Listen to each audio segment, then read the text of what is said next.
AR. Rahman की साबिका अहलिया सायरा बानो कौन है? मौसीकार की सायरा से पहली मुलाकात कब हुई? सायरा से मुताल्लिक दिलचस्प हक़ाइक़। मौसीकी के लेजेंड ऑस्कर याफ्ता भारतीय गुलकार ए.आर. रहमान इन दिनों अहलिया सायरा बानो की जानिब से अलहदगी के ऐलान के बाद खबरों की जीनत बने हुए हैं। 1995 में बनने वाली सायरा बानो और अल्लाह रखा रहमान की ये जोड़ी तकरीबन 3 दहाई बाद इख्तिताम पजीर हुई, जिसका ऐलान सायरा बानो के वकील की जानिब से सामने आया। इस तहलका खेज खबर के बाद मौसीकार के बच्चों की जानिब से भी रद्द-ए-अमल देखने को मिला, लेकिन शादी टूटने के बाद ए.आर. रहमान की जानिब से जो बयान सामने आया उसने मायानाज मौसीकार के लाखों मद्दाहों को मायूस कर दिया।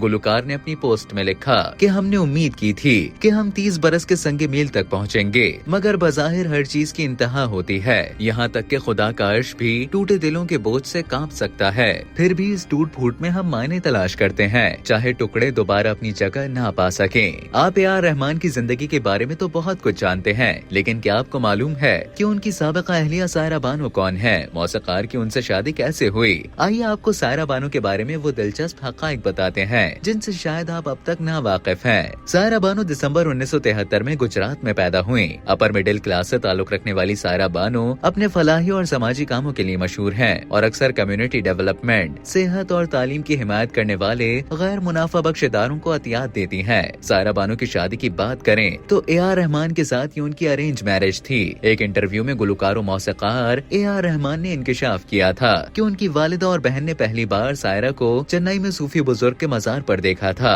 और उन्हें मेरे लिए पसंद कर लिया। उन्होंने कहा कि मेरी वालिदा सायरा या उनके खानदान को नहीं जानती थी, लेकिन चूंकि वो मजार के करीब रहते थे इसलिए मेरा रिश्ता लेकर उनके घर चली गयी और सब कुछ बहुत जल्दी में तय हो गया। ए.आर. रहमान ने बताया कि मैं 6 जनवरी 1995 को पहली बार सायरा से मिला था। मेरी 28वीं सालगिरह का दिन था। वो खूबसूरत और नर्म तबीयत की मालिक थी। सायरा और रहमान की शादी 12 मार्च 1995 को हुई। सायरा रहमान से तकरीबन 7 साल छोटी है, लेकिन इसके बावजूद उनका ये रिश्ता खूबसूरती और एक दूसरे को समझने, मोहब्बत करने और एहसास करने जैसी कैफियत पर मबनी रहा। ताहम खुशगवार ज़वाजी रिश्ते के 29 साल बाद अब सायरा बानो ने शौहर से अलहदगी का ऐलान कर दिया, जिसकी वजह उन्होंने शदीद जज्बाती दबाव करार दिया। शादी के बाद इस जोड़े के यहाँ 3 बच्चों की पैदाइश हुई, जिसमें 2 बेटियां खदीजा और रहीमा और एक बेटा अमीन रहमान है, जबकि गुलकार की बेटी खदीजा रहमान की शादी 2022 में हुई थी।